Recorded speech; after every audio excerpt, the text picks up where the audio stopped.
National Weather Service in Louisville has issued a severe thunderstorm warning for southeastern Du Bois County in south central Indiana, northwestern Perry County in south central Indiana until 10:30 p.m. or 9:30 p.m. At 9:58 p.m. or 8:58 p.m., a severe thunderstorm was located 10 miles northeast of Santa Claus, moving north at 10 miles per hour. Expected hazards include 60 miles per hour wind gusts and penny-size hail. This is a radar-indicated threat. The following impacts are expected. Expect damage to roofs, siding, and trees.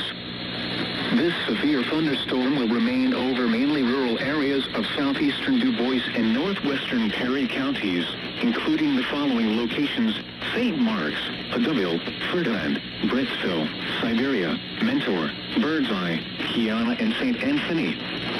Repeating, a severe thunderstorm warning has been issued until 10:30 p.m. or 9:30 p.m. for the following counties in Indiana: Du Bois and Perry,